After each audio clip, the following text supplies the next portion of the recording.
ॐ स्थापकायश्च धर्मस्य सर्वधर्मस्वरूपिणे अवतारवरिष्ठाय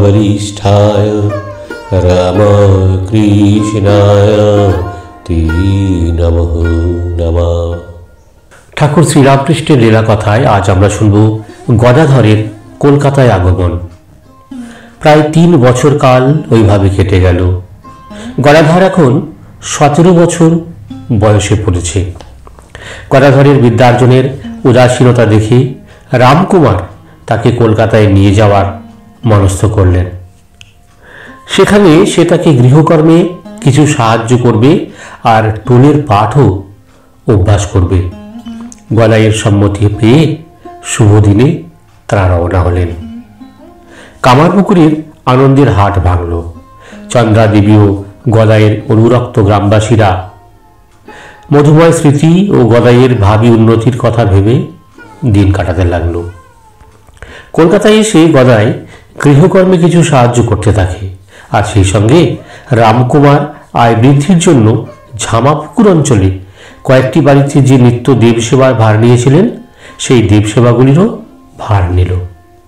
মনোমতো কাজ পেয়ে গদাধর আনন্দে তা করতে থাকে, আর পিতৃসম অগ্রজের সেবাও তার কাছে কিছু কিছু পাঠাভ্যাসও করে। অল্প দিনেই গদাধর ব্যবহার ও কথাবার্তায় সম্ভ্রান্ত যজমান পরিবারের সকলের কাছে প্রিয় হয়ে ওঠে এবং সময় সময় তাদের অনুরোধে সুমধুর কণ্ঠে ভজনও শোনাত। এইভাবে এখানেও গদাধরের অনুরাগী গোষ্ঠী তৈরি হয়ে গেল, আর সে আনন্দে দিন কাটাতে লাগলো। কাজেই বিদ্যা শিক্ষায় সে তেমন মন দিতে পারেনি। বিদ্যা শিক্ষায় এই অমনোযোগিতার জন্য রামকুমার ভ্রাতার কল্যাণ কামনায় একদিন ভ্রাতাকে মৃদু তিরস্কার করেন ও বললেন, এই বিষয়ে বিদ্যা শিক্ষা না করলে সংসারে প্রবেশ করে তাকে অর্থাভাবে অবশেষে কষ্টে পড়তে হবে।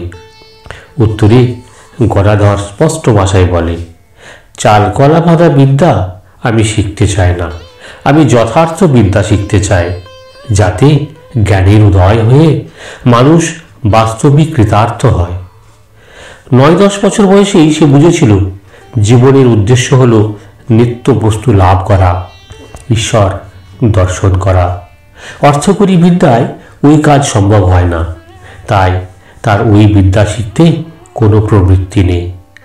সত্যনিষ্ঠা বালক আপন অন্তরের ওই কথাগুলি অগ্রজকে বুঝাতে অনেক চেষ্টা করে, কিন্তু রামকুমার তা বুঝতে না পেরে ভাবলেন, পিতামাতার আদরের সন্তান জীবনে এই প্রথম তিরস্কৃত হয়ে অভিমান বা বিরক্তিতে এইরূপ উত্তর দিয়েছে।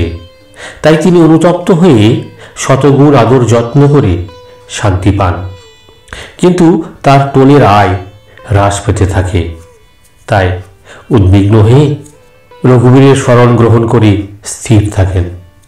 এই অবসরে গদাধর নিজের মনোগত অভিপ্রায় সফল করতে একটু একটু করে এগিয়ে চলে। ঠাকুরের ভাব তন্ময়তা। গদাধরের ভাব প্রবণতা বা ভাব সমাধির আভাস তার শিশুকাল থেকেই পাওয়া যেত। কখনো কখনো তার গভীরতা বৃদ্ধি হলে সে সংজ্ঞা হারাত। এরকম কিছু ঘটনার উল্লেখ করলে বিষয়টি একটু বুঝতে সহজবোধ্য হবে।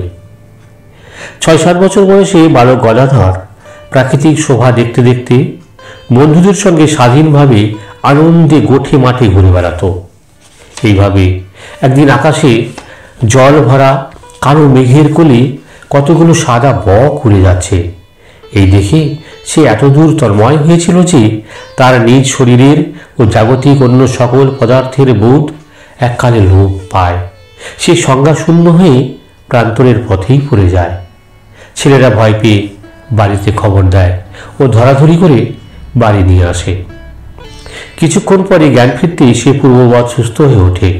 সে বলতো, ওই সময় তার মন এক অপূর্বভাবে লীন হয়ে এক অভূতপূর্ব আনন্দ বোধ করছিল। ভিতরের সংজ্ঞা লোপ পায়নি, তবু তার জনক জননী একে মূর্ছা মনে করে চিকিৎসার ও শান্তি সস্তয়নের ব্যবস্থা করেন। অষ্টম বর্ষে পিতৃবিয়োগের পর গদাধরের অনুরূপ অবস্থা আর একবার হয়। পাড়ার মেয়েদের সঙ্গে কামারপুকুর থেকে মাইলখানিক দূরে আনুর গ্রামে বিশালাক্ষী দেবীর দর্শন করতে গিয়ে একদিন সে দেবীর গান গাইতে গাইতেই পথেই বাহ্যগান শূন্য হয়ে পড়ল। প্রসন্নময়ী বুঝেছিলেন যে ভাবাবেগে বালকের ওই রূপ হয়েছে। দেবীর নাম করতে করতেই আবার তার বাহ্য সংজ্ঞা ফেরে। দেবীর স্থানে যথারীতি পূজা দেওয়ার পর বালক স্বাভাবিকভাবে আনন্দ করতে করতে বাড়ি ফেরে। এবারেও সে বলে দেবীর চিন্তা করতে করতে তার শ্রীপাদপদ্মে মন লয় হওয়ায় ওই রূপ হয়েছিল। আর একবার নবম বর্ষে বালকের উপনয়নের পর শিবরাত্রিতে গদাধর যথারীতি উপবাসী থেকে দেবাদিদেব মহাদেবের পূজা করেছিল। গয়া বিষ্ণু ও অন্যান্য বন্ধুরাও উপবাসী। সকলেই পাইনদের বাড়ি শিব মহিমা সূচক যাত্রা দেখতে যাবে স্থির করেছিল। প্রথম প্রহরে পূজার পর গদাধর তন্ময় হয়ে বসেছিল। তখন তার বন্ধুরা এসে জানালো যাত্রায় যে শিব সাজে সে হঠাৎ অসুস্থ হয়েছে। গদাধরকে শিব সেজে কয়েকটি কথা বলতে হবে। পূজায় ব্যাঘাত হবে বলে বালক প্রথমে রাজি হয়নি। কর্তৃপক্ষ জানায় সারাক্ষণ শিব চিন্তাই তো হবে, তা তো পূজার থেকে কোনোভাবে কম নয়, আর তা না হলে উপবাসী ভক্তরা নিরানন্দে ফিরে যাবে। অগত্যা গদাধর শিবের ভূমিকায় আসরে নামল, কিন্তু অঙ্গে জটা রুদ্রাক্ষ বিভূতি ধারণ করে শিব চিন্তায় গভীর তন্ময় হয়ে গদাধর বাহ্য সংজ্ঞা হারালো।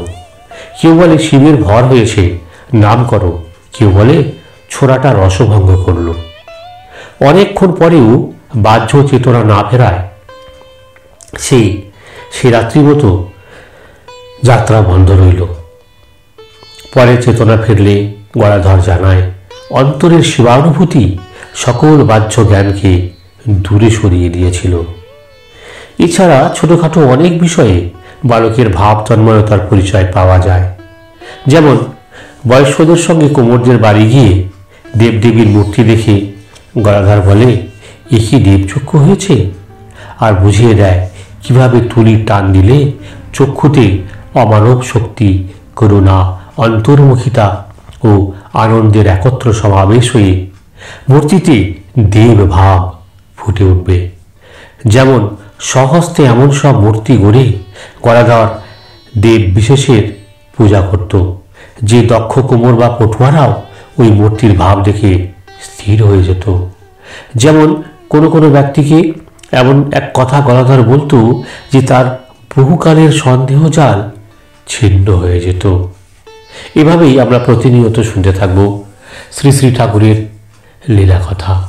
পরবর্তী পর্যায়ে আমরা শুনব ঠাকুরের সাধন লীলা দক্ষিণেশ্বরে আগমন। জয় রামকৃষ্ণ, জয় রামকৃষ্ণ, জয় রামকৃষ্ণ।